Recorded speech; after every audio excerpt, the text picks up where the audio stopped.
Thank you for sticking around and joining us for New Release Rundown. We are joined this week by Elle from Mox Boarding House again. Thank you for coming back and sharing some games with us again. Yeah, it's great to be back on.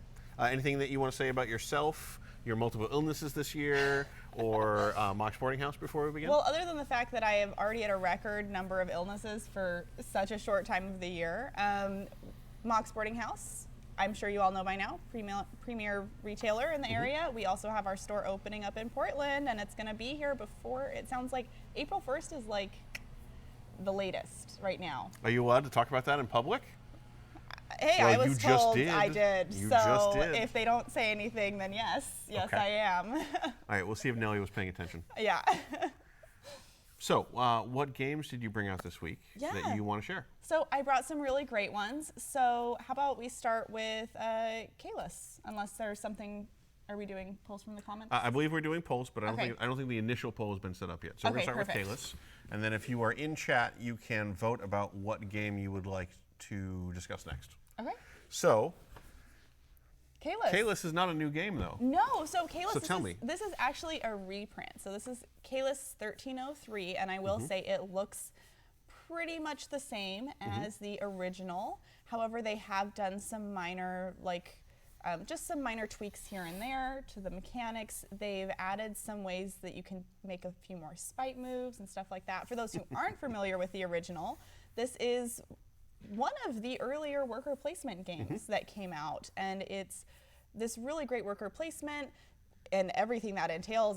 It's very much what you would expect from that. One of the cool mechanics that I think is more unique to this one is the way you manage your workers, in that you have a larger pool to begin with, but you get a set number back each round. So you can save those and they carry over, or you can use more to get more bang for your buck on specific rounds that you really care about. Well, because we also played this in the Gauntlet, like a big charity event that Mox runs every year. I think it was 2 years ago? 2 or 3 years ago. Yeah, Caylus is one of the games. Yeah. And yeah, it did strike me like you could clearly see how it had influenced a lot of games that came after it. Yes. But the mechanic that I thought was really neat that I haven't seen any other game do is that you have this road that kind of all these buildings that you would put your workers on are on, basically. Yeah. And at the end of the round, when everything kind of gets resolved, you do those in order. Yes. So this ends up becoming a game where order of operations really matters, because you need to make sure you have the things to do the thing by the time the thing comes around. Yeah, so you can't, you don't want to be getting all the resources at the end and then trying to build things early on before you have those resources. So it's really good strategic gameplay. So you would recommend it for folks who are big into worker placement? Yes. Probably folks who are big into maybe kind of older games to see what influence they've had? Yeah, for sure. And this is one, the Winding Pathway reminds me a lot of The River, which is another worker placement game. It reminds me the way you are kind of managing your workers as a resource and not just, a set number of actions you take per round. Reminds me a lot of like Paladins of the West Kingdom, where you're paying attention to what those workers are doing. Okay. You also you can build buildings in this, much like Lords of Waterdeep, where people can then put their workers on your buildings, and you're going to get bonuses for people using your own buildings, which is really great. And in this new version, my understanding is there's also ways to remove buildings. So this is very much an economy game, where if a certain resource is scarce and you build the only building that's going to make it, or one of the few buildings, you're going to get a lot of points because people have to use your building. Or you could try and kind of get rid of buildings that aren't helping you but are helping your opponents. Sure. So where would you put the spite level for this? Because you specifically said that this new version adds some more spite. Yeah, so they've made that a little bit easier to do. I would say it's somewhere in the middle. Okay. So you can definitely make spite moves, but they cost you actions and resources, and those things that you're doing out of spite are going to take away from you as well. So you're going to have to manage those. They're not going to be doing solely spite actions, or you're not going to get anything for yourself. Okay. So, Great. Yeah. Really nice one. Let's see. What's next? TRex. TRex, yeah. So on a scale of 1 to TRex. So this game is a collaborative project between Wolfgang Warsch, who did The Mind, and the makers of Exploding Kittens. So this is a brand new party game, super easy to get going on, great for family and friends. The way it works is you have 3 different action types on the table, like brushing your hair or acting like a T-Rex or drawing a circle in the air. And then everyone's going to get numbers on a scale of 1 to 10. And that number will also have a color associated which action you're supposed to do. And then you're supposed to do it on that scale. Then everyone is looking at everyone else at the table trying to figure out, okay, I think you're on the same scale that I am. And if we both agree, we're going to show each other our numbers. And depending on how close we are, we're going to get points. Okay. If we're completely wrong, we're going to get negative points. Okay. Now, this is also a speed game. So as you're playing, every time you reveal a card, you're going to get rid of it. You're going to take a new number. And that's going to give you new actions. Sometimes those actions are going to change throughout the game and things like that. But so from the initial kind of summary, I thought this was something where it's kind of like wavelength, where there's a thing and you're just trying to like, oh, well, you know, like this is a 3. But it's not that. It's that you are supposed to do this action at a 3. Yes. And you're trying to guess who else is doing the same or different action at also the same at a 3. level. Yes. Okay. Yeah. So you're trying to like match up with people doing it Seems at the same level. very sillier than I initially thought. It is. This is not a game you're going to play with the really reserved people. This is a game where people are going to be standing up, actually acting like T-Rexes, or like maybe you're acting like a cat. Like there's going to be someone rolling around on the floor, like kicking a ball of yarn around. This is that kind of game, because if you're at a 10, you really need to get into it in order to find another 10. Okay. So, yeah. All right. Yeah. So great new party game. Are there any other party games that you would put in the same category, like especially ones that involve you? Because a lot of party games are really just like deduction, or they're you know, other kind of like casual elements. Yeah. Are there any other ones that you think really involve you getting up and being ridiculous, perhaps too ridiculous? So this one, it specifically says this is a game for people who are bad at charades. Sure. And this is that kind of thing. Like this is you getting up and doing something and acting this out and being silly.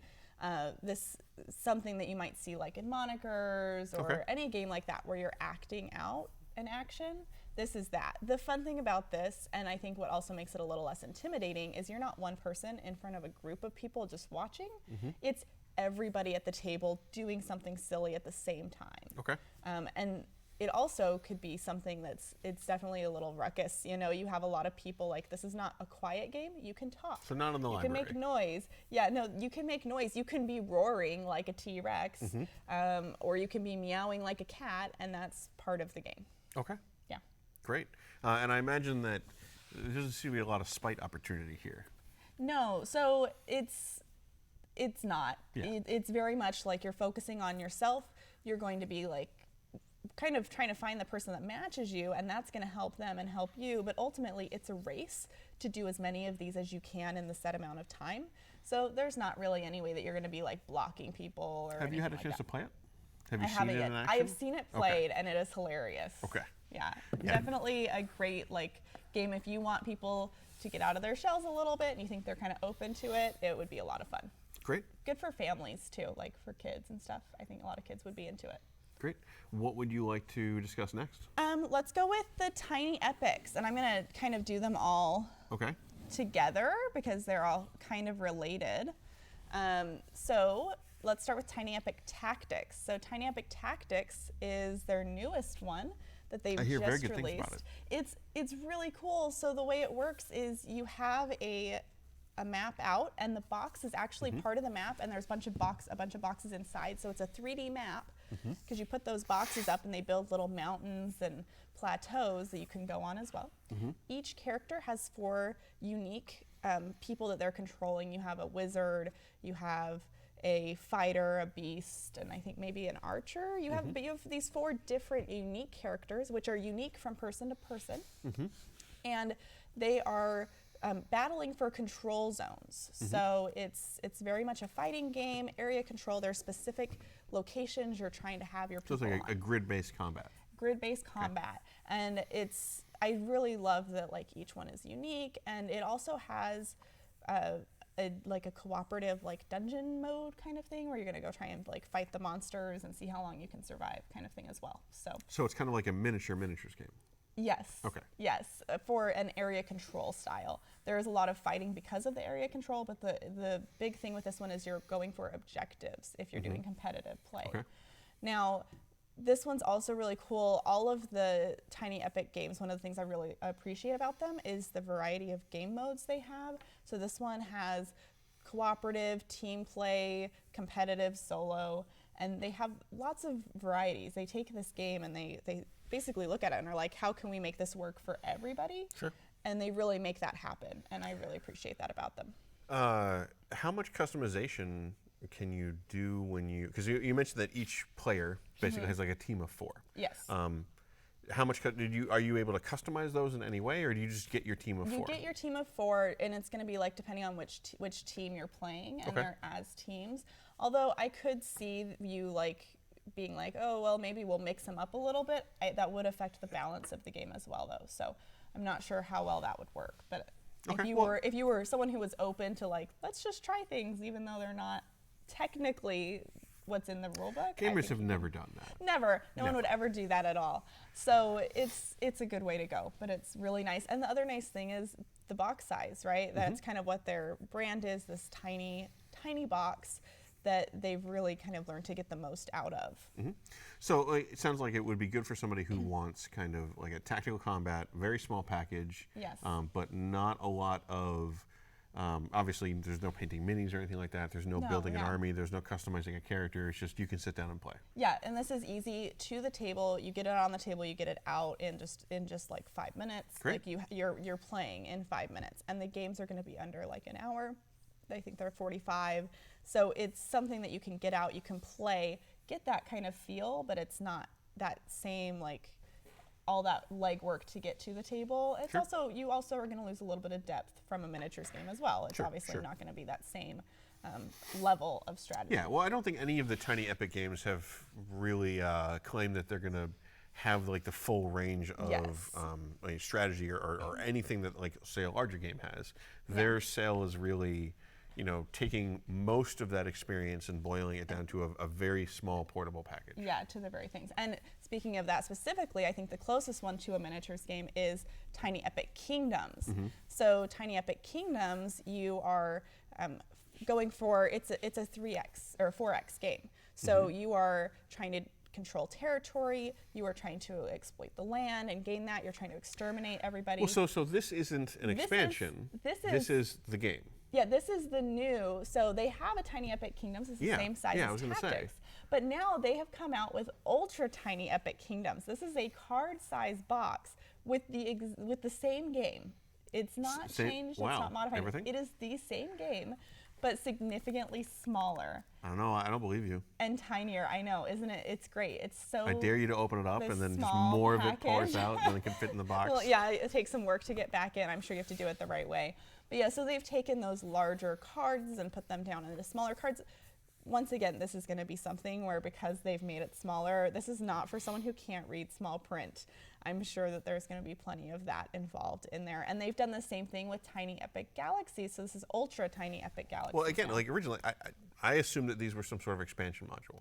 Yeah, no, but I guess these are for the folks where the Tiny Epic box was too big. Yes, because this is a really large box. Well, I think what it is this really strikes me as the super travel package for games. Yes. So like you've seen like the Quiver boxes that people have? I haven't. So Quiver is like a brand of like card game case thing. And it's specifically like the idea is you grab a bunch of card games, you fill your Quiver, you go to a convention, and you have one box that's like this big that has a strap on it that has everything in it. So, you know, these would fit perfectly in that, where the old boxes may not necessarily have. Yes, and these are amazing. Like, it's the same thing, Tiny Epic Galaxies, you're fighting to control, to build up your own galaxy, and as you're playing, you're basically collecting these different stars or these different planets and collecting them. But they've done the same thing. They have just shrunk it down. Same game. They haven't changed mechanics as far as I can tell. It's just they've printed it on smaller cards. They've made the wooden pieces. They've used the mini cubes instead of the regular size cubes. So it's really great. This is something that some of these have like larger footprints, even though they're in the small box by the time you get everything out. So this is going to be even smaller footprints, kind of thing that you could maybe even play like on an airplane or in a really small, like on just a folding table. But the flip side of that is smaller pieces if you have a hard time manipulating those small pieces or reading those cards. I was going to say, so you would recommend these for aficionados of magnifying glasses and tweezers? Yes, yes. So they're definitely functional and they're really great. Like kids won't have a problem at all with them. And they're good like if you want to throw them in your bag to keep at the cabin or if you like live in a mobile home or something or have a mobile home for camping and you don't have a lot of room for board games, this is a great way to go because like you said, they're tiny. And how much are the super tiny ones? They have to be cheaper too, right? They're under 20, yeah. Yeah, they're very affordable. Not that the original, all of the Tiny Epics, the whole series are it's a really affordable like game line.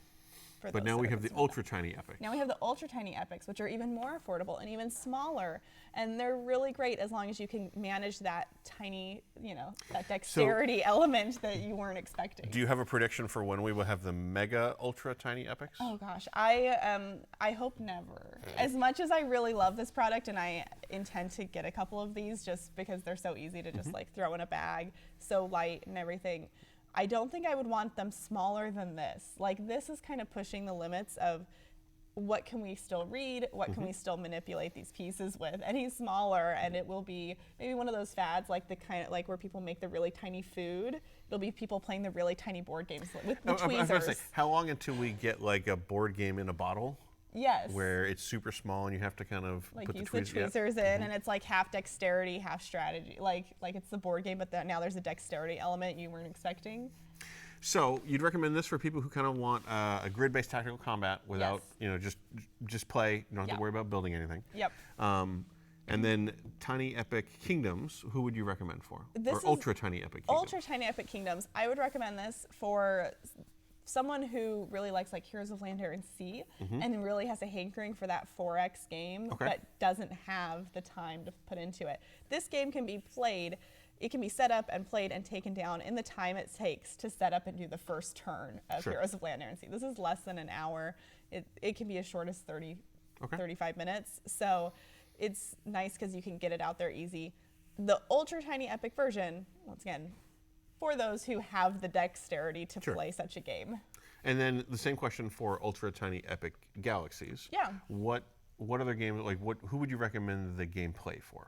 Yeah, so I would recommend that one to people who really like sci-fi, who like the kind of tableau.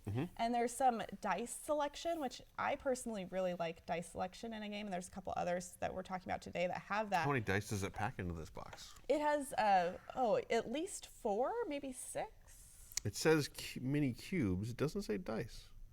You can see them on there, though. Those must be the mini cubes. There's, I think, 6 or 7 dice, but maybe they're on cubes, and you just roll the cubes, and they use those as dice. But there's either 7 or 57. One of those two. One of those.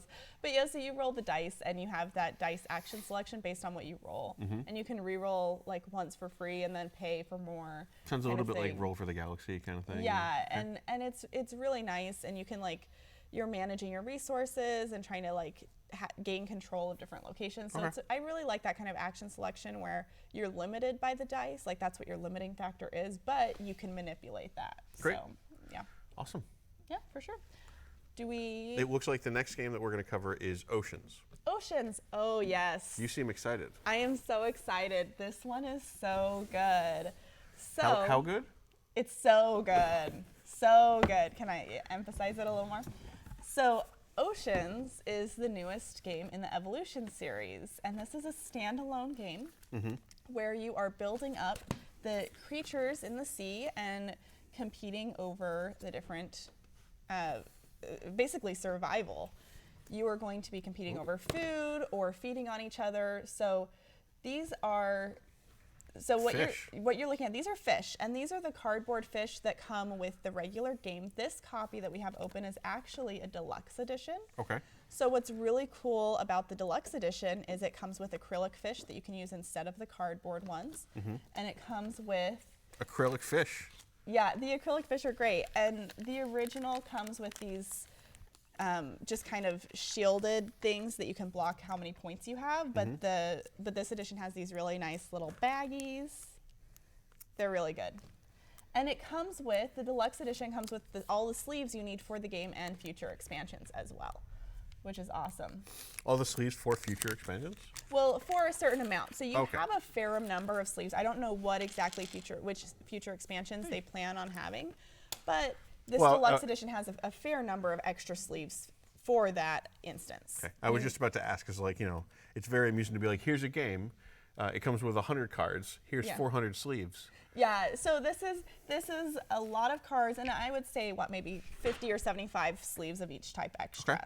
Enough that you could add another expansion in, and I'm sure they will have options probably directly through them. This was kickstarted to get additional sleeves. So the way this is working, if you played Evolution before, they've, I think, in some ways streamlined the gameplay. Okay. And I prefer this one even. I found some very shiny cards. Yes, so this one, because it's deluxe, also has some of the special deluxe foil cards as well. So on your turn, you get to play a fish or play a characteristic to one of the fishes that you already have built. And then you'll get a chance to eat from the reef, or if you're a carnivore, eat from other people and try and attack those animals. And then you're basically just collecting these fish to get as many points as you can.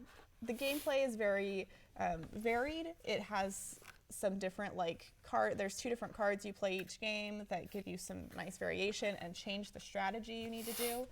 And they've just done a really good job with it. The quality is really nice. One of the cool things I think that they've done with this is there's all the fish of different colors, and they actually have meanings.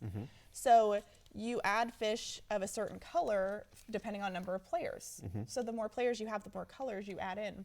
So you don't have to sit there and count out, I need 200 fish. It's like, I have 3 players, so I'm going to use this bag and this bag. And if you add a player, you just throw another bag of fish in.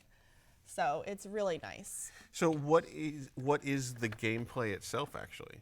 As I keep uncovering more and more boxes and reefs and more fish? Yes, lots of acrylic fish.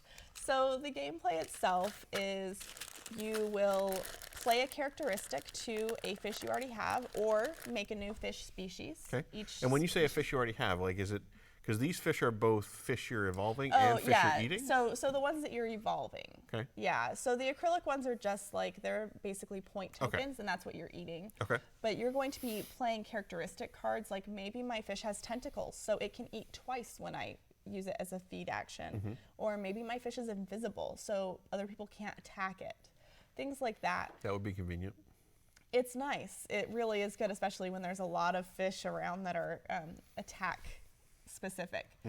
Now, as you play, you're going to be building that up, and you're trying to deal with what other people are doing. Do I attack fish? If I am someone that attacks, if I'm a predator, then I have to balance that, because there's only so many other fish in the sea, essentially, right? And if I'm attacking other people's fish, but they don't have any food for me to steal from them, it doesn't do me any good, and my fish will die. So it looks like these are the adaptations. There's Apex Predator, Shark Cleaner, Speed, Filter Feeder. So different aspects or behaviors or things like that. Yeah, you can be a leech, and then before the feed phase, you eat off of a neighbor or things. One of the things I like about this over the original Evolution is the way feeding works. So instead of doing a feeding round, kind of between rounds, where everyone goes around and feeds their fish one at a time, on your turn, you feed one fish. You just choose one of your creatures, one of your species to feed, and that's the only one that you feed. But they kind of can store a certain amount of food on them. And then you have to take food off of all of them, and if they don't have enough food to take off, essentially that's their aging, they die. So you're really trying to manage.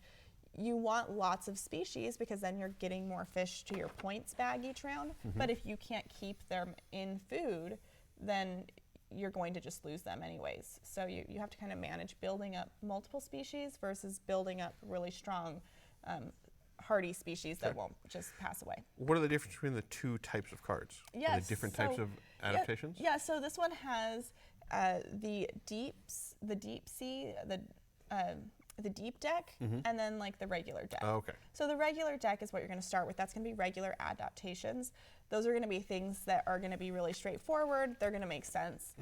the deep deck is going to be these really cool, overpowered adaptations that you actually have to pay points that you've accumulated during the game in order to play. They're going to give you huge advantages. They're going to be things that maybe now when you attack another species, it dies whether or not you do, like whether or not you take all of its food, it's going to die immediately, which can be good to get rid of your opponents if they have a lot, but you also have to be careful with that because you don't want to lose your food source.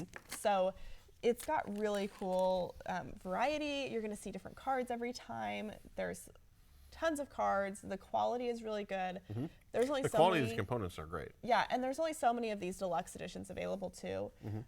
This is a really good one. The regular edition will be retail released pretty soon as well and be available soon. So if you're just looking for the regular stuff, but I will say for what you get, the deluxe edition is wonderful. It also includes the 5 to 6 player expansion. So it technically plays 2 to 6. Cool. So you had said this was a lot like a cleaned up version of Evolution. Yes. What other games are kind of in this category though? So this is a tableau builder. So anything where you're kind of building up a tableau or an engine, which is something I personally really enjoy, like gizmos in a way, or things like that. This is going to have that same kind of feel because you're going to try and get it to the point where if I have multiple species and I can only have one feed per round, but they all have to eat every round. You have to have things like leeching where it gets to steal food. So I can leech off neighbors, which is good because I'm stealing stuff from them, but it's not as reliable. Or I could, for instance, make a giant whale that eats a lot of things and stores a lot, and then I can just put little leeches on each side of it, and they're just like eating off my whale. So you can kind of make your own mini ecosystems or work off what other people have done as well. Okay, so people who like tableau building, but very specifically people who like evolution, people who like kind of ecological themes. Yes, the theme is a big part of this, and it plays into it a lot, where you're really balancing the ecology of the ocean. Okay, and then it sounds like you can do some player interaction where like I could try to eat your fish and possibly kill them. Yes. But it doesn't sound like that's really the focus of the game. So where would you put the spike? I would say the player interaction is actually pretty high.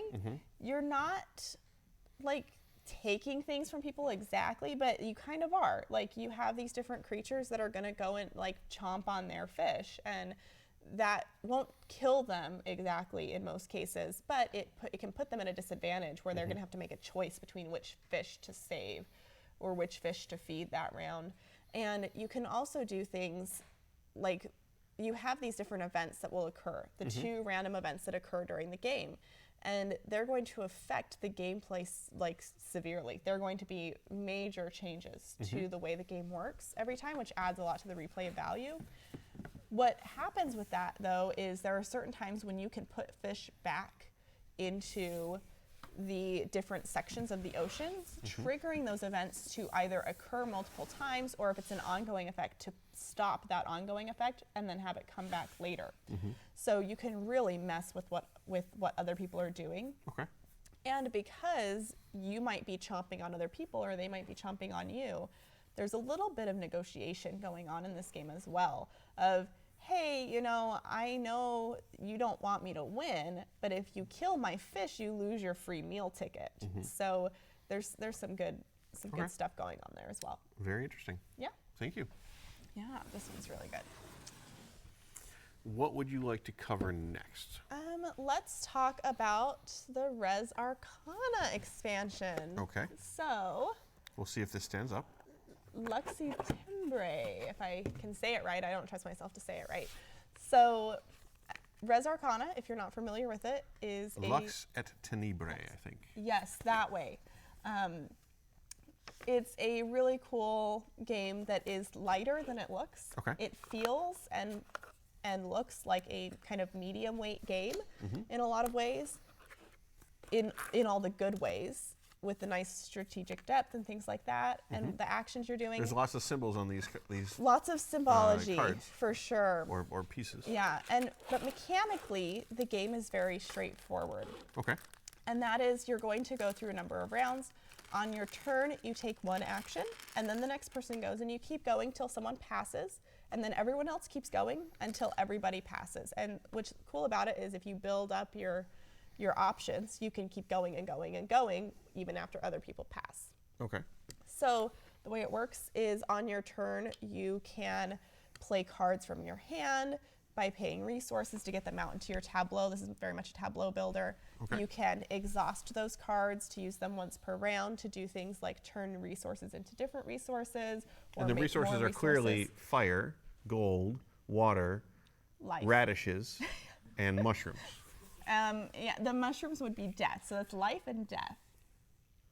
So apparently life and death is also radishes and mushrooms. Yep. So It was either going to be that or it was going to be the magic colors. yes, actually, yeah, it is pretty close, isn't it? Just take that gold one out. Well, I guess that would be yellow, wouldn't it? So it's a really cool game. What this expansion adds to it is a 5th player option, which I'm really excited about. That extra variety. It adds a new set of cards, demon cards. Yep. I just read the title of this card and I was like, okay, we need to crack this open. Yeah. Because it's a demonologist, so I need to see what else is in here. Yes, so they've added demon cards, which is like some new theming. There are a few more cards, although I don't think it's going to affect the skew too much. There's a few more like mean cards that let you, essentially you can get rid of certain elements in order to get other people to trash elements as well. Well, that sounds like, I mean, cards that are mean sounds appropriate for a demon-esque expansion. And those existed in the original, and this is just an expansion of that. I think with the 5-player expansion, they've actually kept the balance pretty similar. They've just added those additional cards for variation with the additional player. And then the cool thing they've added are some like scroll tokens. So these scrolls are like one-time things. You can like get these in game, and you can hold on to them until you want to use them, unless I can't hold on to them. You can hold on to them until you're ready to use them, and then you turn them back into the center, and then someone else can get them in the future. And they're just additional abilities in this game. So this game is very much just a resource management, engine building, tableau builder, where you're just trying to perform as many actions on one hand as you can in a round, but at the same time make sure that they're good actions. Okay. And then you're going to be buying locations that you can then do more with. So you'll be getting these different locations. You play cards and stuff, but then you'll be getting these locations that you can play. And like based on the fact that like there's points. a demonologist and a bard and a beastmaster, it also sounds like, are you recruiting or hiring adventurers to some degree? To some degree, yeah. Okay. Like you could. Is that just another attention resource theming. that you kind of have an option for, or? Yeah, so the cards are going to be themed differently, but essentially mechanically what they come down to is you're gonna have them. The more cards you play in front of you, the more actions you're able to take on your turn. Okay. And those actions are going to be things like tap this card or exhaust this card to gain a resource, or pay 1 of this resource to get 2 of a different resource, or things like that, where you're just trying to get that engine going. It's very much resource management. Yeah, and what I really appreciate about this game as well is that the locations that help you get points that you're buying in the game and competing for, they don't generally give you free points. What it is they give you a way to filter your resources into points. Okay. So it's a game that really rewards you for being aware of mid, late, and end game staging, because in the early game, it's really good to get those locations only if you can use them.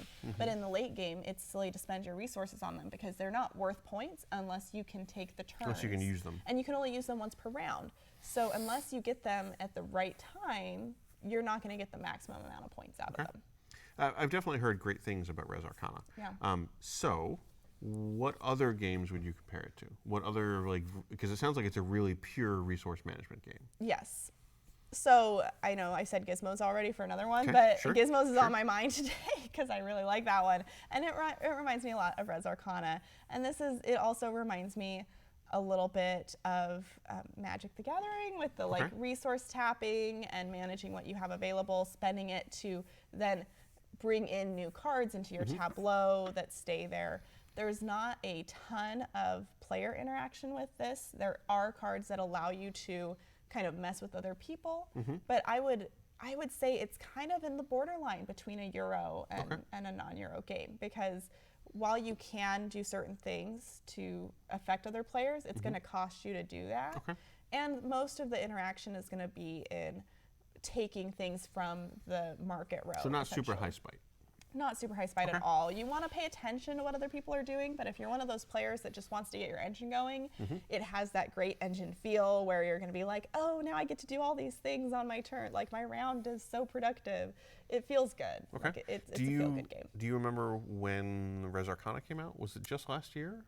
Or was it the year before? It was just last year. Okay. Yeah, it just released last year. And is this the first expansion for it? This is the first expansion, the only one released so far.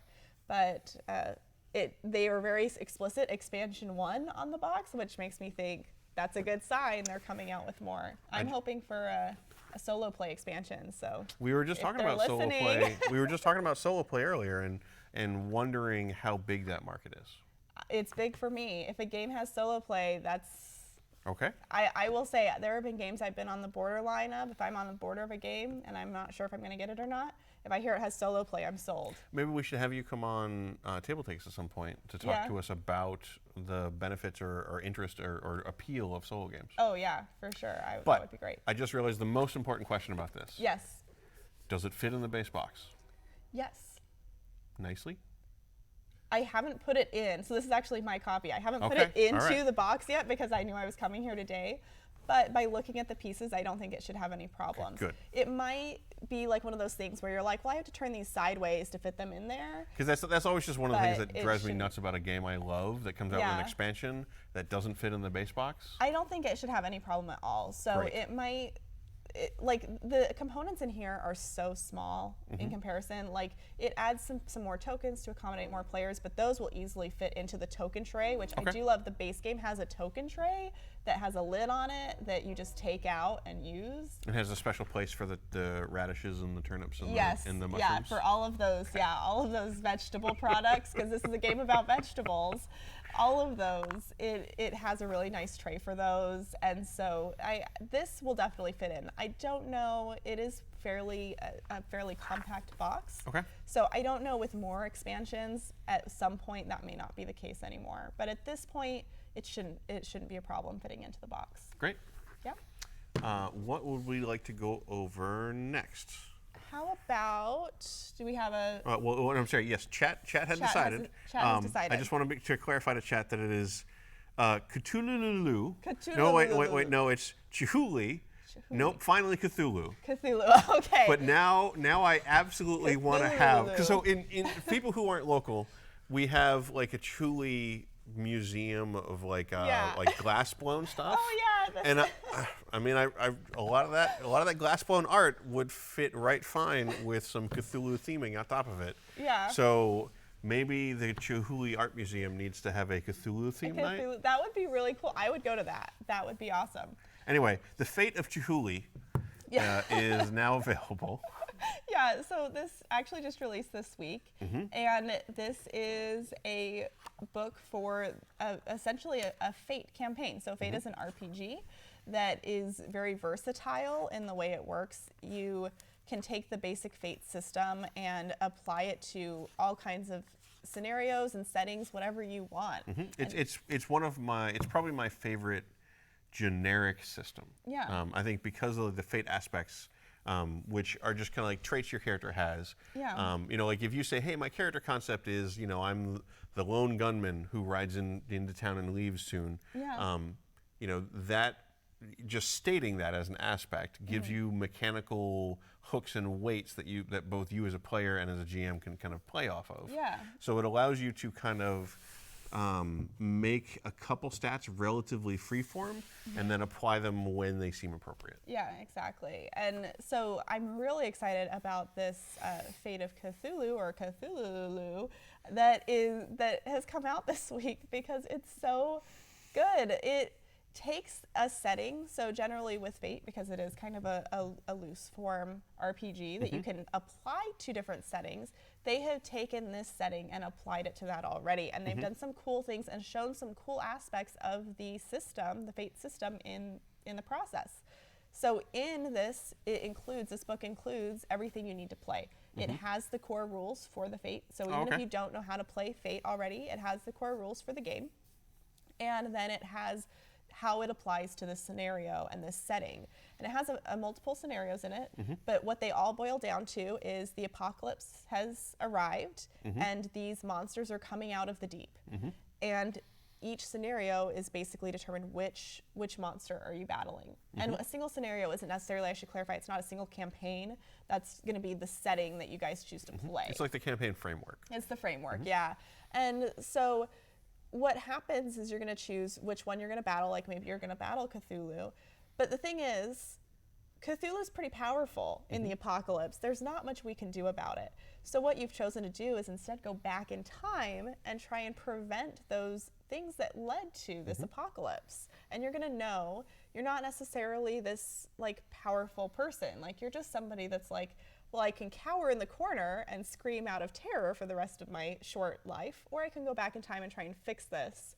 And you have some general knowledge of which events led up to But not perfect. You just kind of know in general. Yeah, you just have kind of an overview. Like if I were to be like what led to other terrible things that have happened in our world, I might not know, like I'm not going to know exact details. I'm going to have a general idea, like sometime around here something happened.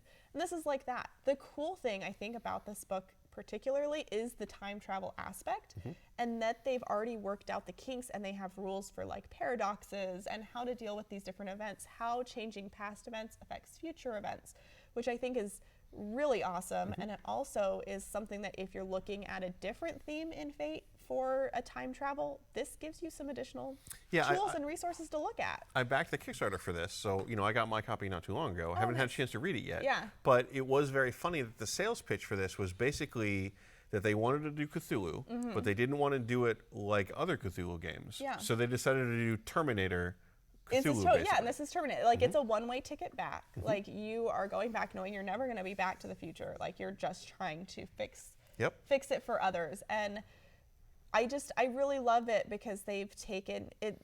It's easy to apply the Fate mechanics to a Cthulhu setting, but this adds the time travel to it, which gives you additional kind of mechanics and ways to deal with these things that are going to come up that you're like, oh, I don't know what to do when this happens. And they kind of solve that for you. So it's a really nice tool, even if you were to take those mechanics and then apply them to a different setting for yourself. The other thing that I remember that they explained was that there's not the usual assumed sanity mechanics. Like you're not just going to go crazy over the course of the game.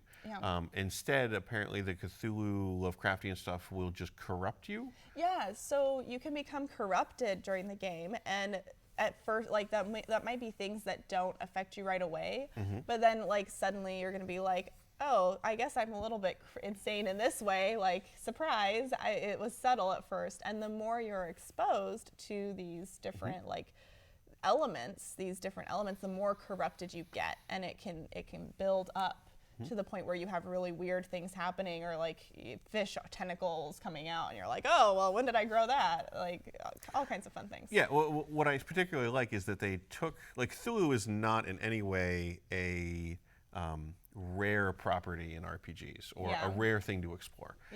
So it was very interesting that when they decided to tackle that in Fate, they specifically wanted to kind of go in two different directions that are not normally explored.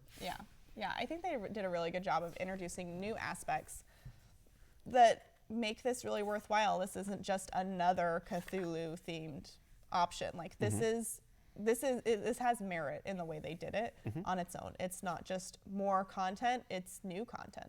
So if you're a little bit sick of Cthulhu, but you still kind of like it and want a little bit of a different spin on it, this is totally worth it. Yeah, this is a great way to go. If you enjoy Cthulhu, this is great.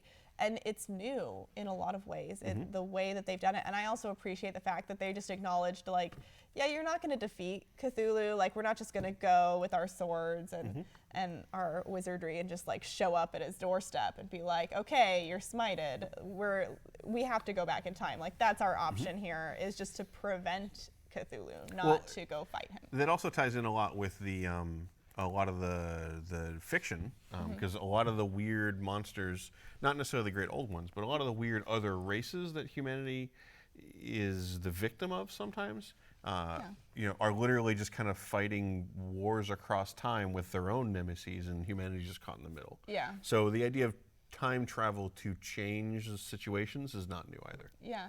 So I think they've done a really good job with it. And even if you're not going to do the Cthulhu theme, I think the time travel mechanisms that the kinks they've worked out, because it was always possible to do that with Fate, but you'd have to work through things. And having that in here, I think, is a really great way to check that out. I don't think it's in print anymore, but if you really like the time travel stuff of this, try to find a game called Continuum. Okay. It's probably like the best time travel RPG out there, if you can find it. Okay, nice. Yeah, so that one's really good. Do we have another poll? I don't think we did. So, what would you like to cover next? Let's go with, we've got 2 left, so let's go with Fox and the Forest Duet. Okay. This is one that I was interested in. Yeah. Because Fox and the Forest got a lot of attention. Yes, it did. Rightly but this so. is a co-op version, right? Yes. And that means I can play it with my wife. Yes. So, well, I will say it is co-op, and if your concern is like not causing arguments, this is very co-op without talking about things. So. Okay. This is still maybe the possibility of why did you play that.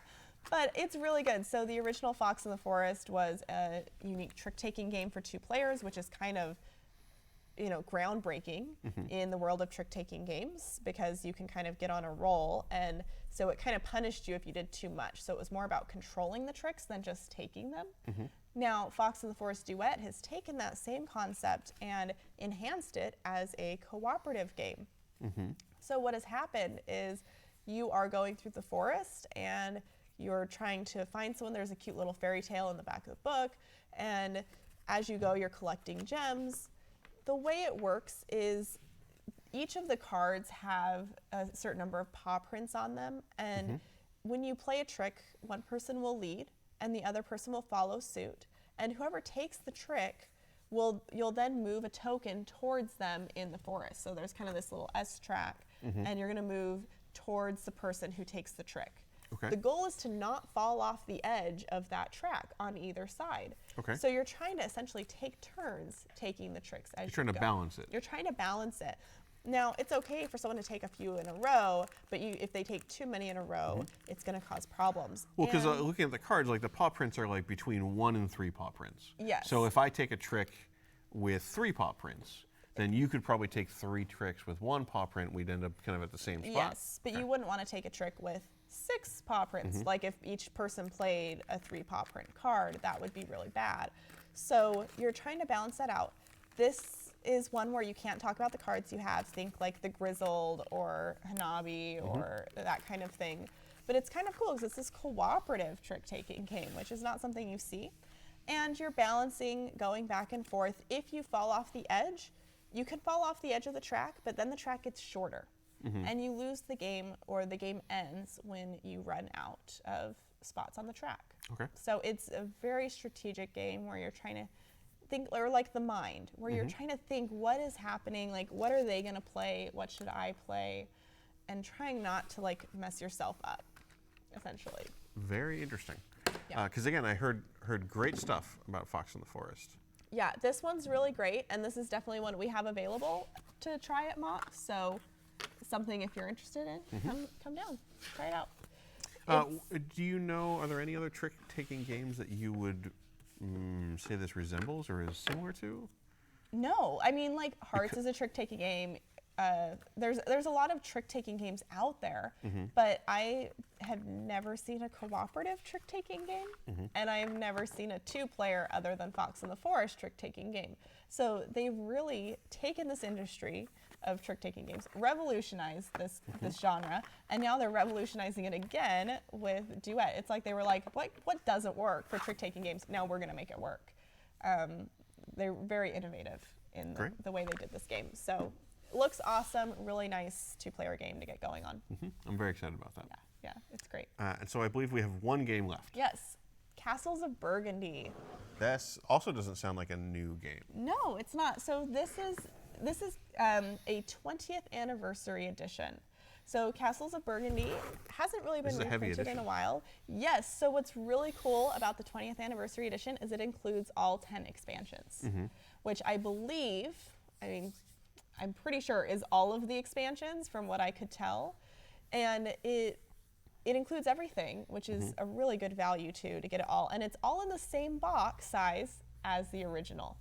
So they've taken all of it and just fit Did it they in borrow some Tiny Epic technology I don't to know. do that? I don't know how they did it because the board is bigger. The play mats are clearer to read. They've added there's some extra components, but yeah, they got it all to fit in there. I think the other thing is they don't have an insert in this one, as far as I'm aware. Okay. So you have all the pieces So this in, and is it works literally fine. just solid cardboard. Yeah, so it's like solid cardboard, and then like you're gonna have like baggies of the different tiles, which is perfect. I mean, it all fits in. It fits nicely, and you don't need an insert for this particular type of game because you have a board, you have player mats, and it all just stacks. Sure. And then you just have bags of components. I don't think you understand how much I like inserts. Well, Caylus has a great insert. Caylus has a wonderful insert. Maybe we'll have to see when Broken Token comes out with the Castles of Burgundy 10th It'll anniversary. literally be a box to put inside the box. That is acceptable too. With a small tray for the tokens.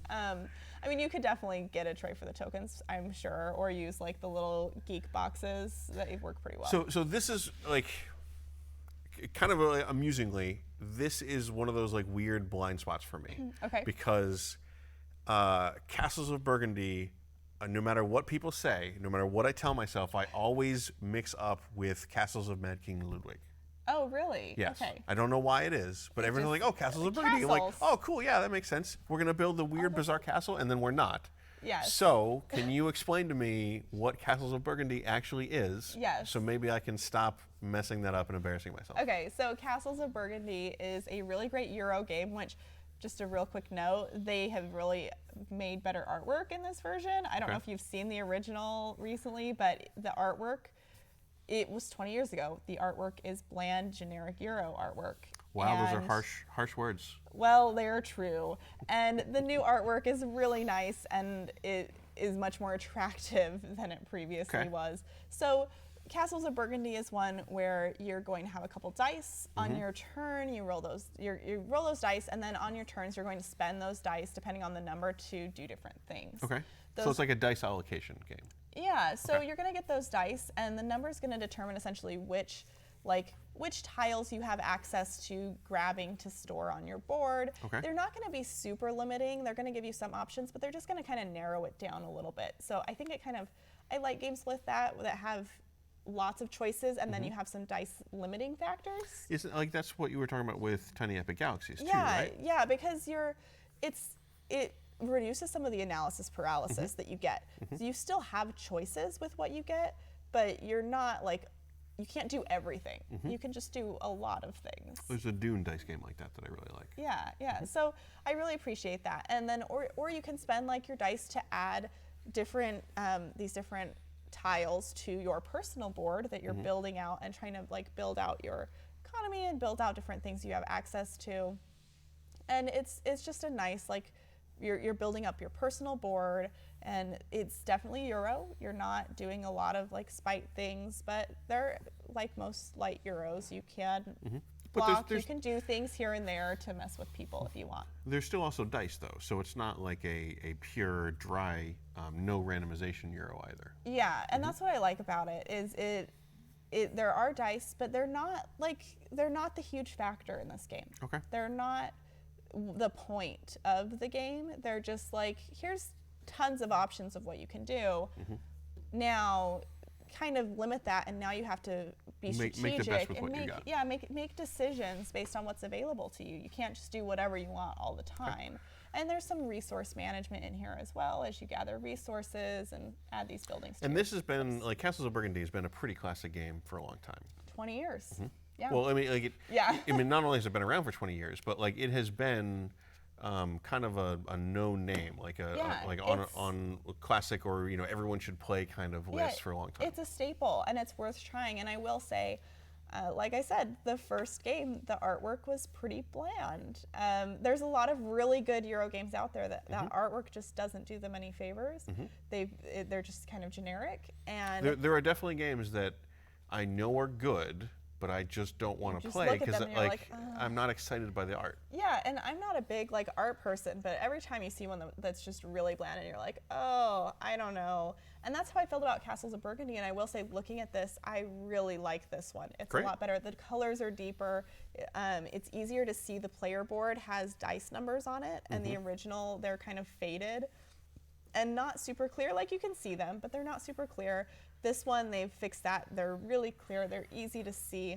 They've also made the cardboard tiles. One of the complaints with the original version was the cardboard tiles that you're using are very thin. They've almost doubled the size, like the thickness of those. So the components have been upgraded. Plus, it has all those expansions in it, so there's lots of variation to play as well. So you'd recommend this for folks who would like to get kind of a classic game for their collection. Yes. People who liked Castles of Burgundy but want an updated version. Yes. People who want a Euro game that's a little bit on the lighter side and has a little bit of randomness to kind of help give you a sense of variety in your turn. Yes. Are there any other games that, like, did Burgundy end up kind of spawning any very similar games that people might have played that might lead them back to this one?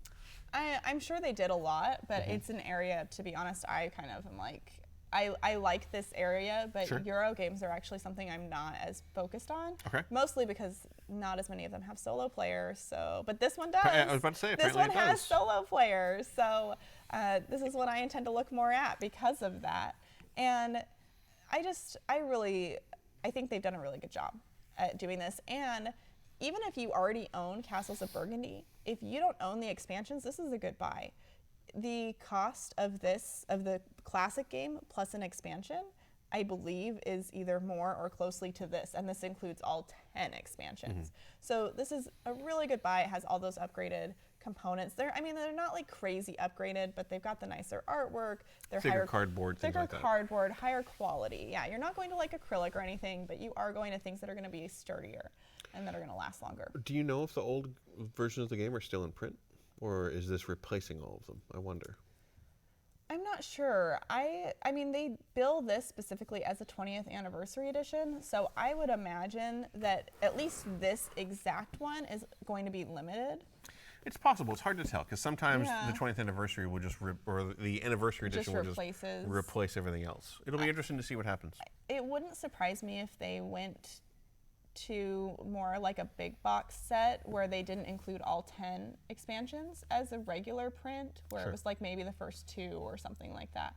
Because there's a lot of expansions out there. It would make sense for them to kind of combine them revenue-wise, but I don't know. Like, selling it all as one thing it's such a good deal.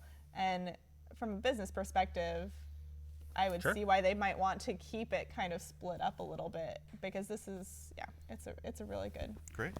Well, I think that covers all of the games that we had that you brought to share with us. Yes. Anything else that you wanted to say about yourself or Mox or anything like that before we let people go and tell them to stick around? So a quick plug for a couple events this weekend is the new Magic the Gathering set releasing. So we hear. So we hear. Is there concern about this? No, it's just like that. On Table Takes, it was Emma reminded us the headline, like, hey, by the way, the headline list doesn't have Theros pre-release which is, So that's this weekend, all weekend long. So it's a great time to come in and play.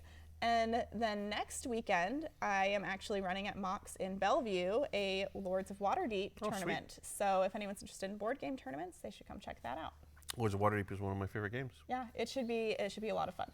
Awesome. So, yeah. Well, thank you again for coming out and joining us. Thank Thanks you for to having Mox me. for letting you come out and joining us and letting you bring most of these games. Although, again, some of them were your personal copies. Well, only the one, because it's so good, we sold out. I had one aside, and someone came in and they really wanted it, so they sold it to them, and I was like, I guess I'll take mine. That's how you know it's good. All right. Thank you for everyone for sticking around and checking out these new games with us. Stick around a little bit longer. We will have a special Gen Con news stream where Dominic will come on again, and we will talk a little bit more about event submission, because I know how exciting that was last week for everybody. And then don't forget, on Monday nights we have the Brothers Murph who play video games and they kind of hang out and chat. And then on Wednesdays at noon we have Fireside with Peter Atkinson. And Wednesdays 6:30 p.m. now we have our new show Westgate Irregulars, which is an RPG show. So you should come and join in on that story. And then next Friday we will be back again with more table takes, new release rundown, and probably more Gen Con news. So thank you again. Yeah, Stick thanks around. for having me.